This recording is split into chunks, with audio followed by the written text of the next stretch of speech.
A 20-year-old first home buyer. Let's have a look. Hello everyone, Florian.Heise here, and welcome to another episode of HeiseSays. Grab your stein of coffee. Let's have a look at this article about a 20-year-old first home buyer, everyone. What? You didn't buy your first home at 20 years old? What are you doing wrong? Come on. How didn't you pick the right parents, everyone, when you were in the womb? There was that form we were given. You had to fill it out. Oh, well, I guess next time. So let's have a look at this, because parents obviously helped this young lady get into the property market. And there's a few things I want to look at, a few things I want to discuss. First, let's discuss generational. Should be generational home ownership, not generational and home ownership. Florian, what are you doing? What are you? Polished operation here. Let's just fix that on the fly. There we go. Brilliant. No mistakes were ever made in this. No words were ever harmed in this YouTube production. So, generational home ownership. These are the different generations, guys. You've got Generation Alpha at the top, which is early 2010 to mid 2020s. My children. Boy, I feel old. Then you've got the Zoomers, 97 to 2012. I remember when I was teaching at university, we had to get people to model up like a spaceship in the different 3D software we were using. And I said, okay, let's use Star Wars. And none of them knew the original series. They thought I meant the new ones. That's when I knew. That's when I knew I was becoming old. You've got Millennials and Gen Y, my generation, where we've just started turning 40, guys, the oldest of us in there. You've got the Gen Xers, 65 to 80. You've got the Boomers, the Silent, the GI, and the Lost generation. It'd be hard. I don't think there'd be anyone pushing 120. Maybe a few in the world. Still a few GIs. They'd be disappearing too, and the Silent. So these are the different generations for the Western world. I'd be interested to see if it changes that much in other countries, but this is what we'll generally go with. So, this is the proportion of households and the type of home ownership, everyone. And what we can see here, actually, I just want to make sure. There we go. We've got ownership without a mortgage. Now, it was over, and we're just talking 94 to 95, everyone. We're not talking that long ago. That was over 40%. Ownership without a mortgage. Now, it's under 30%. So ownership without a mortgage has significant. Well, now I mean 17, 18. That's the latest this chart goes to. But you can see that steadily declined. Ownership with a mortgage was just under 30%, and it dropped down, and it's gone. Maybe could this be people selling up from the internet.com boom, or paying off mortgages? Maybe. So you can see that's steadily climbed up to be well over 35%. Probably 36, 37. Now, this one here is a renter to a private landlord. Okay, look at that climb from under 20%, so probably 18% to over 26, 27. That's our investment. That's Australia's obsession with property, with becoming landlords. And here you have rented from a state or territory housing authority. It was just over 5%, and it's steadily been going down. Now, I've got no problem with that.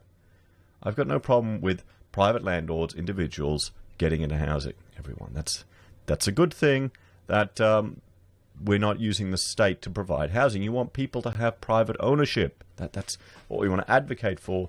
The problem is we just don't want to, well, if you incentivize this too much, you make it too hard for people to get into housing.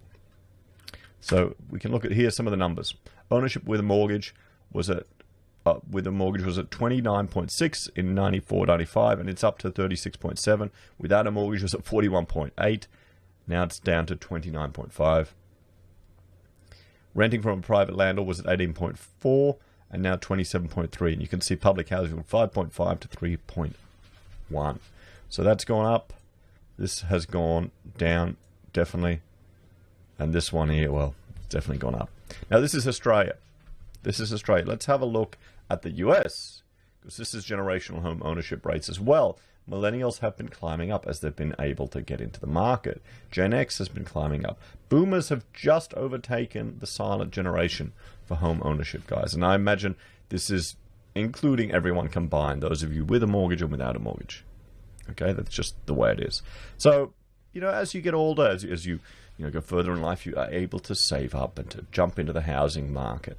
A lot of people are jumping in now. They're doing everything they can. They think it's their only chance. We've got all the FOMO in the media. We had all the banks, the RBAs, everyone predicting a huge fall. We've got a supply and demand issue. Demand has been exacerbated by government incentives, and supply is at lower levels due to, I'd say, uncertainty. We'll start to see. It looks like it may have peaked. So, the 20-year-old buys their first home. Everyone. 20-year-old buys their first home. Let's have a look. Let's have a look through this article, guys. So, parents help Melbourne 20-year-old buy a first home worth $373,000. $373,000. Lucia Milne has just landed her first home in Melbourne despite skyrocketing house prices, and this is how she pulled it off. Now, at least the house she's buying, $375,000, under $400,000. We're not talking stupid money here. Okay, 20 years old. It's should be able to wing that even with interest rates going up. If interest rates go up, she keeps her job. She should be able to still manage that, because isn't that what you rent it out? Particularly when you're younger, you don't have as many expenses. You can live super cheap. There's all the young guys doing the FIRE movement. Have you heard of that? The financial independence, retire early. Like they're super cheap, minimalistic lives. And I just look at that and envy. I wish I had adopted that when I was at that age. But live and learn. So let's have a look. At just 20 years old, Lucia Milne is the proud owner of her first home in Melbourne. She snapped up a one-bedroom apartment in Footscray. One better. Shoot. Okay. I'm not a fan of the one-betters, because he can't stick someone else in another room to rent it out. Or she could move home. But it's an apartment. You've got all the costs going on it. For $373,400. Admitting it had been a stressful process, but also very exciting. But with the news that house prices have been reaching eye-watering heights, how did someone achieve the Australian dream at such a young age? Well, we know that. And is that... I'm going to ask you a question here. Is that really the Australian dream? Buying a one-bedder for nearly $400,000. No, buying a house for nearly $400,000 is the Australian dream. Buying a one-bedder in an apartment, well, is that more a European dream? When I think of that, I think of my family members who lived in East Germany and got like a tiny little apartment thanks to from the communists. That's the memory I go back to right there when I think of one-bedroom apartments. We visited them. There were still cobbled streets in the suburbs of Berlin, guys, when I was there in the 90s. Dirt roads in the suburbs. There's your socialist utopia there for your comrades. Couldn't even have bloody asphalt roads. I mean, come on. Socialism sucks, guys. Seriously. For all the unfair and bad things that in capitalist country, there are a few benefits. Anyway, back to this, not my ranting. The Melbourne local, who is currently studying biomedicine, said she had been working 3 or 4 jobs at a time since she was 16, but was helped by the bank of mum and dad to buy her house. Her parents contributed a 5-figure amount, wanted to give her the opportunity to get a foot on the property ladder. So, I mean, they put a significant amount of money in there. And this young girl's been working hard. I mean, she's 20, guys. 20, and already has a property.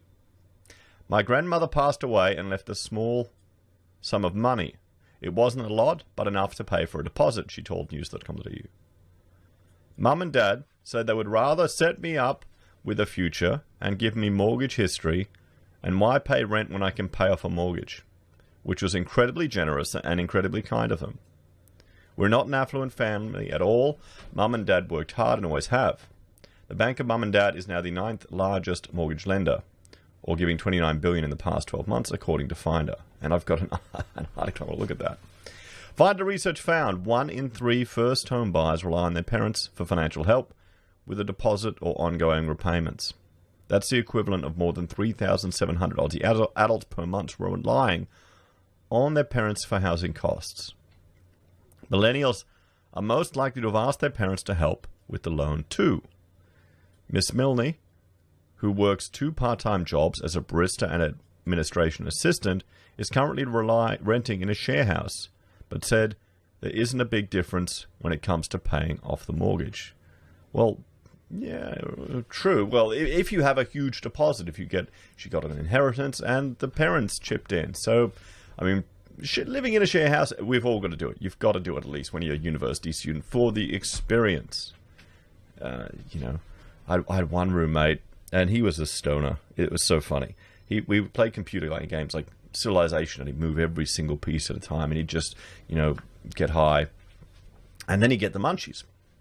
This is the funniest thing, because there was a little patisserie, like a posh bakery, just within walking distance of where we had this share house. So he would go there, and he'd spend like $50-$70 on these little pastries, all of them, and just into them because he was so hungry.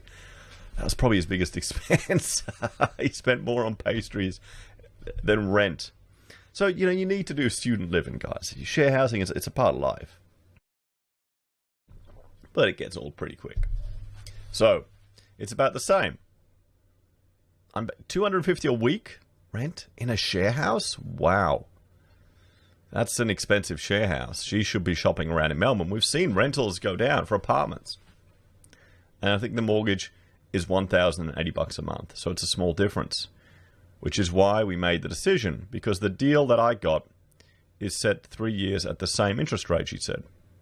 It made sense to be paying that when I'd been paying that in rent anyway. So this is the thing. They're thinking, okay, we're paying rent. She can service the loan. 3 years' time, it's going to blow up and she'll have to sell. Well, she may have capital appreciation then. Or she may be able to live with mum and dad. She's still young. Rent it out. Get someone else to pay it off. So, I can understand why people are doing it. I have a bias against apartments just because of all of the stuff I've been reading over the last few years about flammable cladding and issues here, cracking, and then you've got to deal with the body corporates, because I've worked for body corporates as clients. Little Napoleons and just all the politics. I'd rather live in a crappier house, but that's myself. So she said it feels surreal to be a homeowner, and the first week in her apartment, which she is due to move into in May, will be a dream. It's very exciting and very daunting. I have moments where I pinch myself and think, oh Lord, I have a mortgage. I'm very grateful, and I'm very aware not everyone has this opportunity, and I don't want to take away from the fact of how lucky I am, she said. My grandmother was an architect, and she would be very proud, and she wouldn't have wanted her money to go anywhere else. She was a strong, independent woman who would have wanted her small sum of money to help her grandkids. There you go. Well, there, the architect handed down some money. You'd want to help your children. And there's some different cultural perspectives as well here, too, that we'll talk about later. With the increasing cost of living, as well as soaring house prices, except for apartments, Miss Milne thinks more and more kids will be leaning on their parents to help out with a home deposit. It's a conversation she is having with her friends all the time.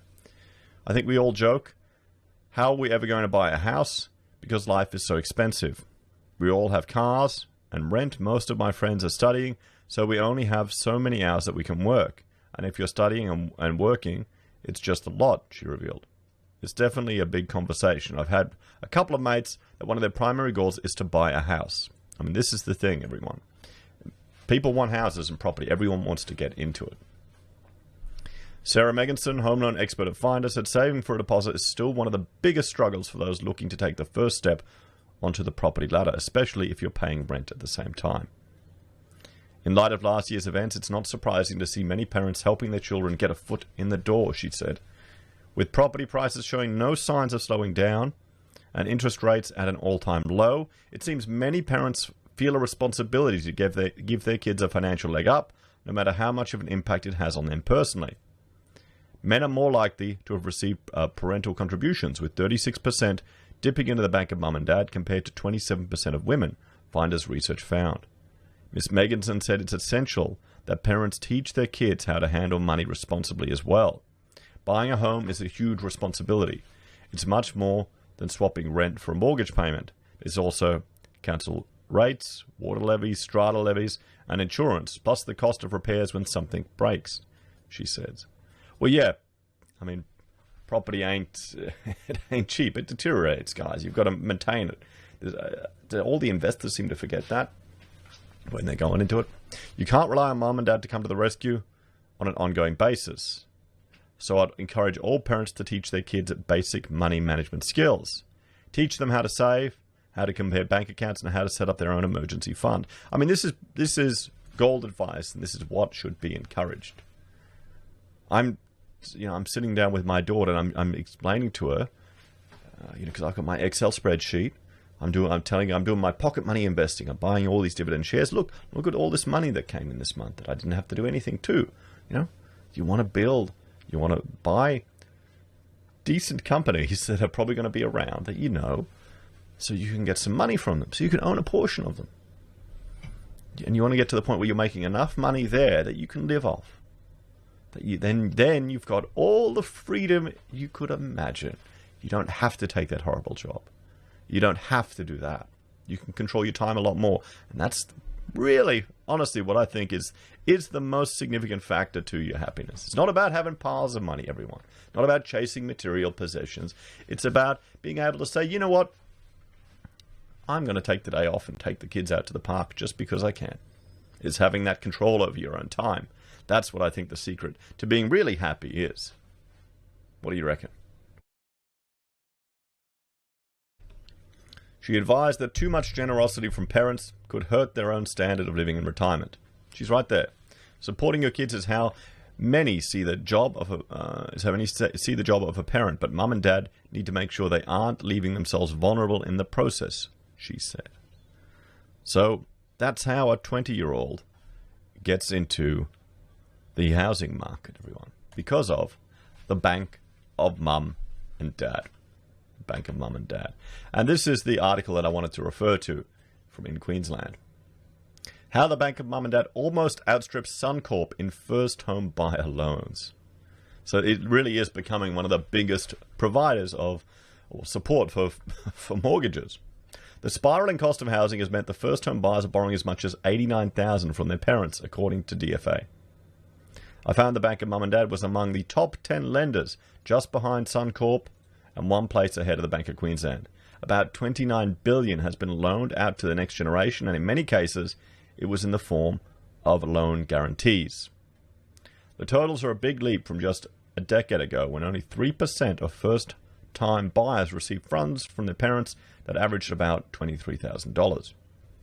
Now, the reason this is happening is because housing affordability. Housing has just gone up an insane amount, everyone. That's why it's happened. And if housing affordability goes up, that means a lot of people might have gained a lot of equity in their home and can use that to help the next generation. But the problem is it can become this ongoing thing. So let's have a look. Since 1990 to 2020, Sydney housing up 565%, 518 in Melbourne, 408% in Brisbane. All the rest, everyone's up. Canberra, 508. Apartments. Sydney, 430. Melbourne, 448. Brisbane, 328. Everything is going up for units too. Units and houses, they've all climbed. And it's not just Australia. This is from the RBA. Since 2017, you can see this is an index. So you can see housing, we had a little dip down, went up, another little dip here, and it's climbed up. We'll have to see where it's going. So we're still not at 10 index points above 2017. If we have a look here, look at the Kiwis. Look at the Kiwis, 140. They're rocking. You're winning, New Zealand. Congratulations, Kiwis. You are winning the housing price index game. But you're also losing so much for it. It kind of sucks. It's kind of sad. UK, Sweden, and Norway rocketing up. The US as well, and Canada also rocketing up. So it's not just an Australian thing. Now, this is first home buyer affordability. I like to show this graph because it shows you what you could have access to. In Brisbane, we can see here, if your income is at this point, say 70%, you have access to about 70% of stock on the market at 30% of your disposable income. Perth, you've got a few options too, and none in these other cities, in Sydney, Greater Melbourne, Hobart. That's the problem. So, I didn't update that text. Anyway, a viewer poll, everyone. I asked you all, do you think a parent should help their children get into their first home? And I'm just checking here. Yep, I did this 14 hours ago. 5% said yes, even if they have to put their own house at risk. Okay. 52%, the majority, said yes, only if it means, only if they have the means. I'd rather not risk that than not risk the house. 9% said yes, only in very special circumstances. 24% said no, stop complaining and stop eating smashed Av. Someone didn't get the smashed Av reference. It's from Andrew Bolt. You know, people having smashed Av and toast every weekend eating out. In some way, that makes complete sense. He's right there. He is legitimately right. If you're wasting your money on these frivolous things, it's going to be harder to get into a house. But if it seems so insurmountable, you think, well, screw it, I'm going to enjoy life while I can. So I can appreciate both sides of it. What you do is you make your own smashed Av. And then no said, 11% said no back in my day. I had to put that in there. So let's have a look at some of the comments that viewers have left. Kershaw said, back in my day, father used to show me how to build a house. So, building your own house, yeah. You can do that. I'm in the process of it right now. We've just received building approval, guys. I walked here, early in the morning. I'm recording this like 5 o'clock. So it's pitch black, and I'm just seeing the skeletal remains of what I've demolished. So I've got to take, the plan is today to hopefully remove some pieces of asbestos that I found. I can take it down myself. I'm going to suit up, I'm more worried about that than anything else. More hazmat stuff on. I should just walk around to the shops in the kit I'm putting on for asbestos next time they make us wear masks. You freak people out if you're going to do it properly, and so that should be good. Get that all sorted. But yeah, that's the thing. Do people build their own houses anymore? I've got a book. I can't find it. I've lost it. Building your own home. It's somewhere. It's an old book. I'll find a link to it and put it in the Amazon thing down below if you want to see it. But it's an old book that teaches people how to build their own home. Do people not do that anymore? So, Anthony said, time for banks to be a less significant part of the country's economy. They're suffocating innovation and trapping the majority of people in debt. These parents helping their children are doing more harm than good. In reality, turn your bank on property ownership. It's a bubble bursting. It's way overdue. So, that's the problem. Can you do that? Can you get that cultural shift here in Australia? Are we going to turn our back on property ownership, guys? I don't know. I don't know how easy that actually is to make happen, because we love our property here. So, Nada, learn to save money and make it work. Learn to save some money and make it work. Well, that's what these kids are doing. Really, their parents are helping them out. Jellyfrost, it's really funny watching the boomers and late Xers that had things far easier than the millennials or Z have it now, trying to defend effing over their children, even more so they can go buy another new car they don't need. People used to help their children throughout life. The generational contract is broken, and so many just view their children as a burden. That's kind of... is that where it's heading? Or is that a particular Western thing? You don't see that in other cultures. You don't see that in East Asian. You don't see that in Chinese culture. There's quite an expectation that you have a duty of care to your parents. Much different to Western cultures. Very different. You kind of got to put them before your own parents. You have to put before your children. Where here it's a little different. If you can't beat them, join them. Elemental Evil. Blinky Bill said they shouldn't have. Michelle's Garden. I'll just add to it. Wait, we'll read your previous comment first. Yes and no. We won't put our house up, but we help in other ways. The reason we won't put our own house up as security is it's fully paid for. It's acreage and security. Should our adult children ever need to live in one place together for safety? The ability to provide food, water, and so forth for themselves, their family, and contribute to the community. I'll also say, though, my kids' work ethic, including not blowing money, partying, and living the high lifestyle, they will all purchase brand new home packages by being careful with their budgets. I'd just like to add to my previous comments, 3 of my 4 nieces have done it the same way as well. One important thing you don't need $1 million first up. Yes. Yeah. You don't need $1 million first up. Off-roading for Oz or for ounces. No, because if they keep doing that, the entry point will always be out of reach. They cannot afford to do it. They cannot afford for it to fail. I mean, here's the thing. You're always going to have some people that will put it ahead, that will pass it on to the next generation. Isn't that what you want to do? You want to help your kids. Ben is saying, the Bible says for every man to leave a legacy to their family. So that's when they die, the family can carry it forward and prosper. Helping your kids buy an appreciating asset is the single best thing a parent can do. Anyone with any financial literacy will agree with this, regardless of the affordability.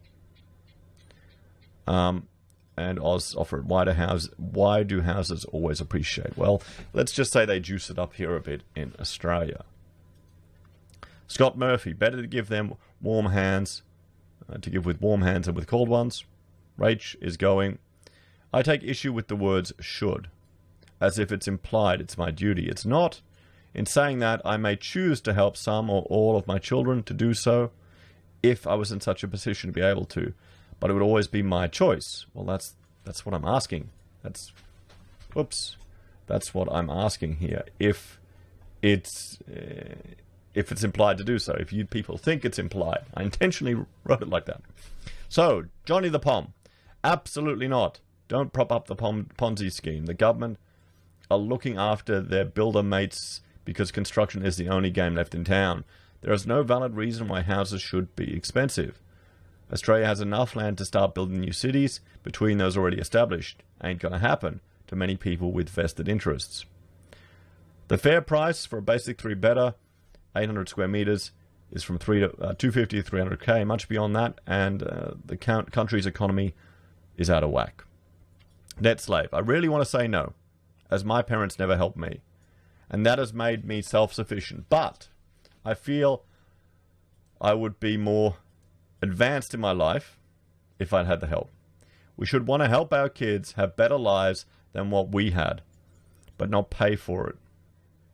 So I will help my children, but only if certain criteria is met. So Net Slave is going to put some conditions on the help. I don't have a problem with that one. So Herbert.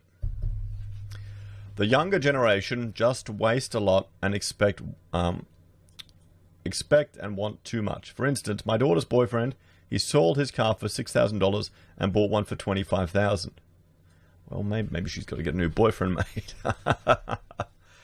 He asked if he could borrow money from me. I said, no. Wow, he's asking for his future father-in-law to borrow. Wow. I said no. I told him buy a cheap car to get to work and save money. Something like a Kia Rio. But he said that's not my style. Tells me all I need to know. He's 21. And most will say he still has time. But time really flies. Yeah, this is the thing. Time really flies. The girl in this article at 20, she's parents are helping her, but she's spending her money on a house. This guy's spending the same, 25 grand for a car. He's borrowing the money there. What interest will he be paying? When I was that age, I'd already finished an apprenticeship, been in the Navy 3 years, and got married at 21.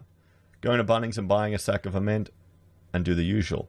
The one issue I'd have with that is you go in the services these days. If you're a bloke, you're kind of screwed. It's not like it used to be in some regard. Anyway, Birdman, what a joke. What grown adult gets their parents to buy a house for them? If you need your parents to buy a house, you're still a child that will never grow up.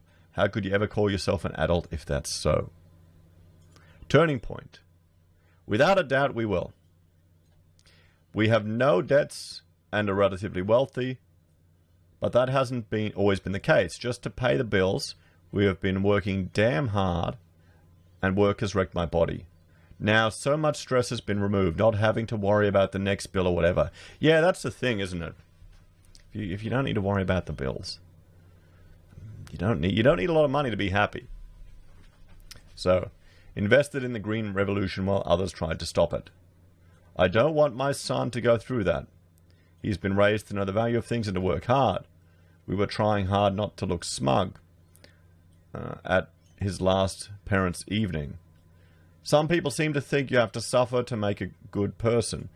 That's a very twisted way to look at things. About time the housing market and related industries stop being rigged to protect the wealthy at the expense of the young and less well off. We live in an immoral world full of greed at the expense of others and find pathetic excuses to justify our actions. Off-roading for ounces, save it for a rainy day or heaven forbid health requirements at your age. Give them the leftovers on your way out. Others, you might be helping them pay too much now and won't be anything when the bubble bursts. Lull the bubble in the stock market and companies that aren't keeping up with technology. Sure, the company, yep. Okay, so he's... Turning Point isn't worried about the market. And, you know. So, no, they need to harden up and stop whining from Charlie. Gord is going, helping your kids is a delicate balance between helping and not allowing them to learn and experience their own life. It's tough when you really love your children, but too much help will not give them the opportunity to live, while too little might cause them too much grief. Both my kids have their housing situation sorted, but they know we are here if they need us. Russell is going, but the NWO, you will own nothing and be happy. Yeah, well, you know, they still got to take it off you guys. That's the thing. They still got to take it off you. And remember, you know, that's just propaganda from Davos, World Economic Forum. That's not set in stone. Okay, I'm still confident that enough people. Well, honestly, I would say the best one thing you can do if you can get future generations strengthen their financial literacy so they don't become trapped to debt. That's the best way. The chances we have of building a better future and passing those lessons on to the next generation. And, well, you know, the bank, you know, Dolomites isn't the way to do that, is it? Not that. I did it, but did what? Sorry, I can't read that. Andrew doesn't like the boomers. Ryan, won't need to help my kids. We'll teach them hard work. To not be like those people sitting in cafes eating $50 breakfast and $12 juices. Yeah, they can add up. That's the societal shift. It's what's caused younger people to feel hard done by because their parents taught them the art of cafe culture and baby chinos. It's only going to get worse. Simpler lives are what's needed. Well, yeah, off-road, that's some good advice there. I mean, that's the thing. You've got to... eating out at a cafe is a luxury. You know, it's a luxury. But it's relaxing. I used to enjoy it. Rachel and I would go out once a week all the time when we were first newly married. You know, we'd go out for our little breakfast, hollandaise eggs. It's nice. Now, not anymore. Well, we can't. Rarely if we do. You know, it's a rare treat for the children. It's too expensive. It's not worth it, and we can cook better anyway. So, buy in cheaper area. You don't need to live 5 minutes from the city. I got in with a job, $20 an hour. Yeah, well, you don't need to. You look for somewhere cheaper. The doctor. The first thing parents should do for their children is avoid producing the bastards. Everything will be uphill from there. So he's advocating an anti-natalist approach to not have children. I see that as very defeatist. You know, there are a lot of people going, oh, the world's going to come to an end. It's all going to be terrible. Why have children? Why have children? People tell me, think of the carbon footprint those kids are having on the planet. And I go, you're an idiot. Seriously, that is completely debunked rubbish. And people who think kids cost a lot of money, that's BS too. They seriously don't. Okay, it's pretty cheap for kids. The older they get, then they can work if they want things. Okay, that's how it happens. You should be working as a teenager, guys. Because I mean, what people are, you know, the articles say how much a kids cost. They spend like waste money on these super expensive schools and all these other things, and then 5 extracurricular events for each kid. And nah. AJ, people should stop buying overpriced boxes of cheap wooden plaster. Well, yeah. The parents that know help. The uneducated ones don't. Unlocking your equity is unlocking pure gold. Well, there's the question from Adrian. Well, there's a good little insight. If you have managed to get into property as an older generation, maybe a boomer, and you've got all this insane equity growth, wouldn't you want to help your kids out with it? I mean, it's not like, honestly, it's not like it's through any skill or hard work. It's bloody luck for most people that bought in at the right time, and it's grown over time. Okay, that's what it is. You can't really transfer that luck to another industry. It's just luck again. I bought some Shaw Communication shares. I looked at the chart. I bought right at the bottom, just before it shot up. It had nothing to do with me thinking, okay, it's going to climb to the moon. It was a buy-up was agreed. I didn't even know about. I bought it because it was a telecommunication company that was paying a monthly dividend, and I knew demand for data, and this is over in Canada and the US, I knew that wasn't going anywhere, particularly if anything with the current lockdown and responses, it was going to be more demand. There'll be more demand for it, so that's why I bought it. But that's the fact that it's gone up is just luck. How's that any different from property? Why wouldn't you pass it on? Why wouldn't you help? Mr. H, I'm buying my teenage kids gold to teach them a lesson on inflation and getting into a bubble early. Not an easy life in a house that will lose value.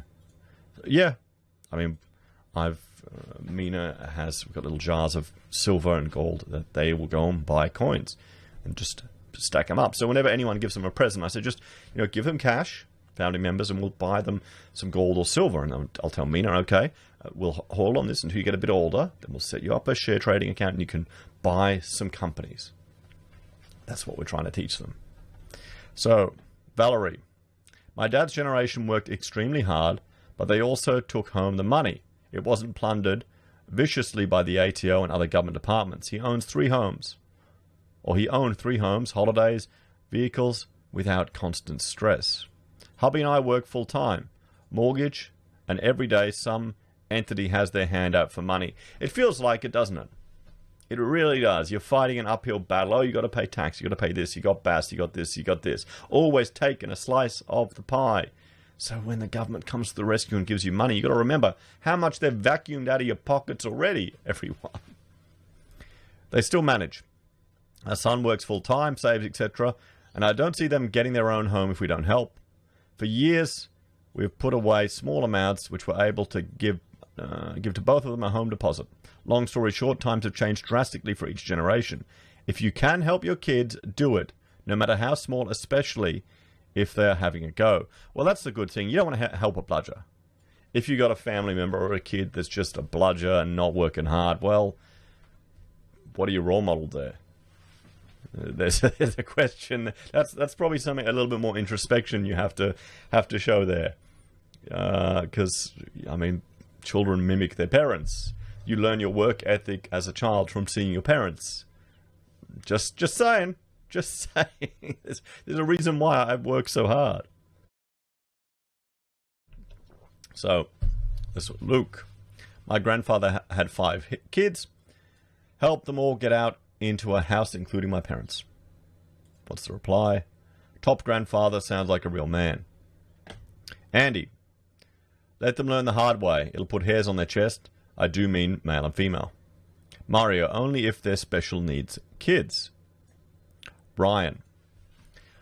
On the children's side, if parents do help, it should be cherished as a gift, not expected as an entitlement.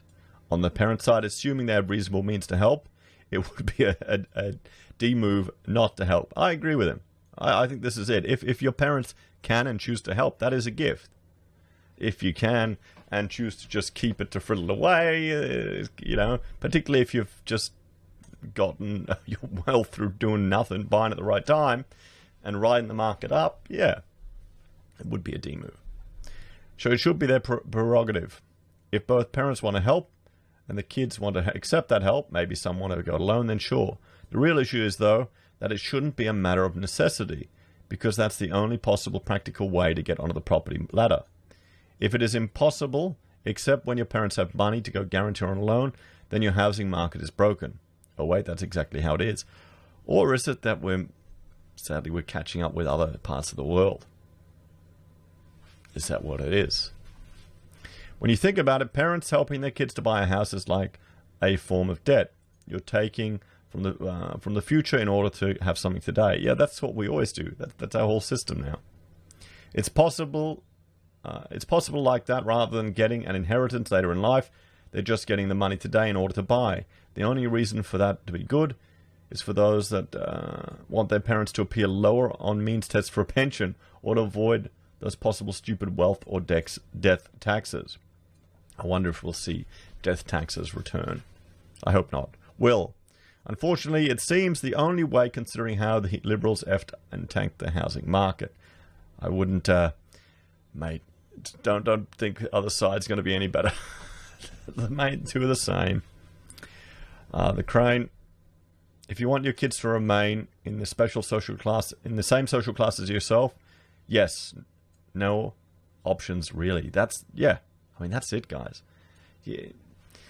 You're not going to be able to afford the same quality of life as your parents did anymore. You can't have the house, the holiday, everything on one income. It's just not possible. Unless you're earning really well. Roddy, of course. Maybe it's an Asian thing, but why don't Westerners build empires? I stand on the shoulders of my parents, and I'm building wealth my grandkids can stand on. Having every generation start from the bottom is a recipe for disaster and communism. Take care of your lineage, or have your great-grandkids demand more from government. And I really like this comment. I really liked it, because he even got a heart there from me. Because I think he's right on the money. There's a big cultural difference here, and you see that. But with Asian culture, particularly with Chinese, there's this big expectation that you have to take care of the parents. You know. Agreed. I like how a lot of Asian families live as intergenerational communities, share time and the fruits of their labor amongst each other. I think that's going to become more and more of a thing here in Australia. You're going to see intergenerational households. I mean, we've got an intergenerational household.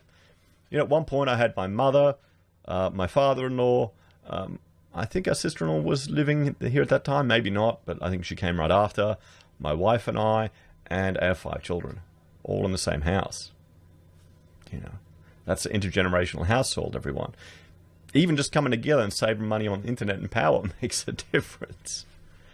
I think you'll see more of that, and houses need to be designed to adapt to that. Fortunately, in old Queenslander, you can chop up the deck, turn an enclosed balcony into a bedroom really easy. You know, you can't do it so much with these new speckies. And here's the alternative, Adam. After 18, you're on your own. So, Carl, is housing and real estate just the giant Ponzi scheme, and now new generations can't afford it? Mixed 4wheel drive towing. Actually, we are considering, if we ever have enough for a deposit, going in with our son to buy a house. It's probably the only way we'll ever be able to buy. And I know people that have went in with their parents and they bought like a bigger block.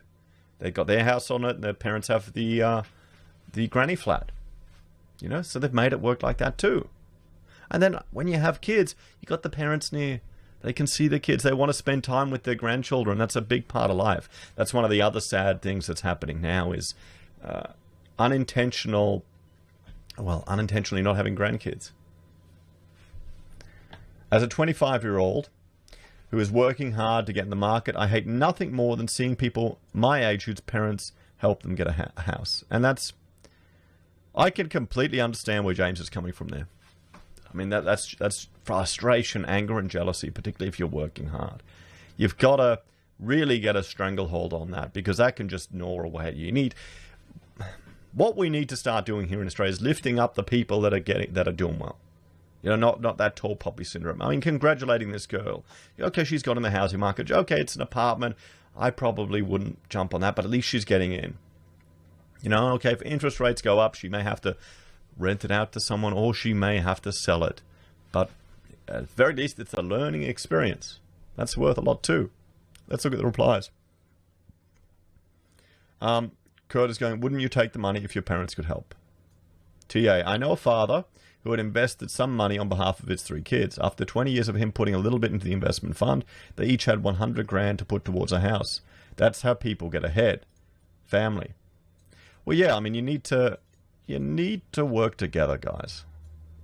And is our society, is a lot of the problems we have just, well, everyone's complaining well, not everyone, but a lot of people are noticing how there seems to be a constant attack on the family. You know, you don't need the family, you need the state. Daddy, mummy, government, they'll take care of you, comrade. It's not what you want. Not family. Don't trust the state. Oh, sorry. Trust family, not the state. So, Aaron, now you know when you have kids, it's nice to help them. I'm in the same boat as you, and I'm planning how I can be able to help out the kids in 20 years. Off-road, Kurt, all this help is what hikes the prices more. Stay realistic on what you can pay off yourself. You'll be going against the tide, but everything fails, you will be the one in the best position. Willy Dilly. I give them advice and look further. The house they could afford. Jet for leader. Depends on the kid. If they work hard and within their means, aren't mortgaged up to the eyeballs with toys and wants, then yes, help them. If they need help because they can't live with their means, stuff them. But then haven't you taught them? Haven't you taught them wrong? This is the thing. People are getting pissed at kids that are whiffing away money, but isn't it your job as a parent to teach the kids, to train the child? Am I wrong here? That's what I'm expecting. I mean, we're distance ed schooling, we're homeschooling. I have to work on a curriculum to teach this semester, this term. The school gives us a little outline, and I have to turn that into a course. I want to teach Mina about entrepreneurship. So we're trying to think of how she can earn money. That's what I want to do this term for Mina and Frederick. I see that as the parent's responsibility. Maybe that's the next question I'll put up here. Another, if your child is a bludger or lazy or crap at work or earning money, is that the parent's fault? Maybe that's a bit confronting for some people. So Christoph, parents helped me, but they are successful and had the cash sitting there. However, we got a lawyer and signed an agreement that it's not a gift and will be paid back eventually, so everyone is on the same page. There will be no middle class in Australia if this property game continues. From Scotty in Hawaii. Thanks for joining us, Scotty. Just rent LMAO. Foreign contaminant. Back in the day, money was money. With insane low interest rates, it has lost all its meaning. And Scotty Dog. All good parents should be doing what they can to help their kids get ahead in life. Life isn't worth living knowing your kids will be in involuntary worse off than you were. If they are working hard and it shows, help them. And someone likes his icon. You can buy decent land or dwelling 200 kilometers from capital city and pay it off in less than 5 years. If you can buy in the parent's name. So, see, this is the thing. Let's have a look at this comment here. So it's saying if you can buy in the parent's name, so you still get the homeowner's grant, you have to do it yourself. Don't rely on your parents. There are ways to get around the system, work them to your advantage. Okay, so if you're trying to work the system like this, you cannot be shitty at the politicians that are renting a house in the wife's name in Canberra to get money, okay? They're doing the same thing as this person is suggesting. Just saying. Just saying. Paul, the government don't give a S. They need this Ponzi scheme to keep going. The central banks of the world and their puppet masters want everyone to be in debt to their eyeballs in preparation for the Great Reset. Then most people will get wiped out. Remember the jingle. You'll own nothing and you'll be happy. You'll own nothing. Was it the jingle? It wasn't a jingle. Maybe we need to turn it into a jingle. If they can, they probably will. And we'll have a look here. Wow, how many people have commented? So we'll have a look here at Ron. God, I'm a Gen X. But click the boomer option. I'm getting old too. So, see, Ron's the same. Crestcut, I'm indifferent about it. If they're in the position, it's completely up to them. Colin, no, there should be a workable government policy on housing, not left to the property developers to regulate to their primary benefit. The problem is when you get the government regulating housing, we get crap housing. Look at the Soviet countries. Karen, down over. I'm planning on buying my son's first house. And Maximus, the generation that bought in the 90s and negative geared their way to success, coming in with the surprise Pikachu face. What? Kids can't afford a home without their help. Well, Bill, if you choose to help your kids, you better be prepared to support them no matter what the costs, even if they're over 18. Or choose to have kids. Okay, choose to have kids. So if you have kids, you got to support them. Well, I mean, that's family, isn't it? Tea towel. No, housing is too expensive. If you can't afford it, you can't afford it. Move, rent, vest, etc. Parents helping is just pushing prices higher, disadvantaging those that don't have parents with means and creating a huge financial risk for the family.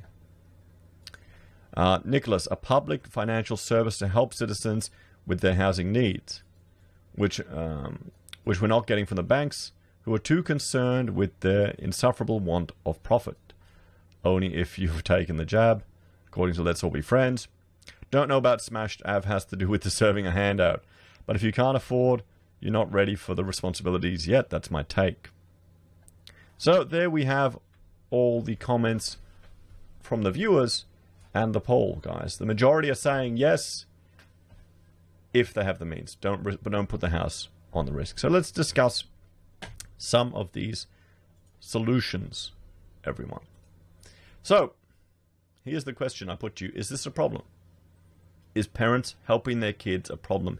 Is this just people getting jealous? Is this what it is?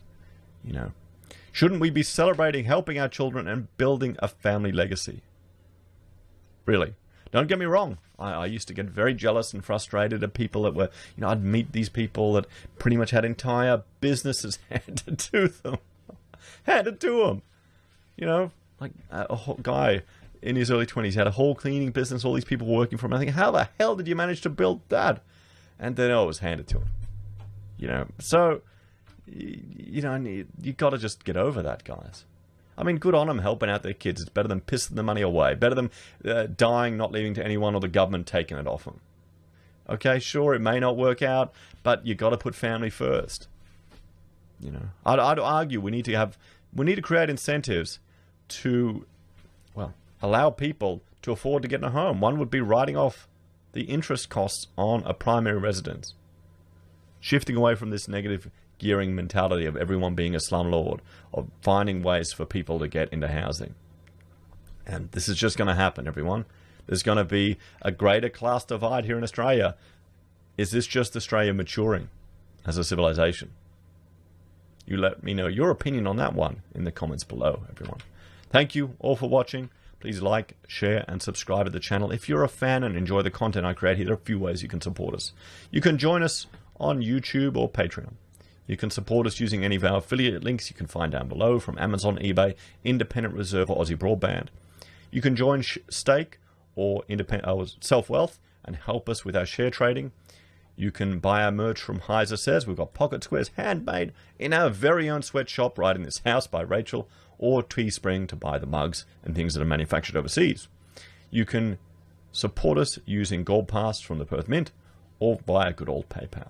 Take care, guys. Have a great day, and I'll see you in the next episode. Bye for now.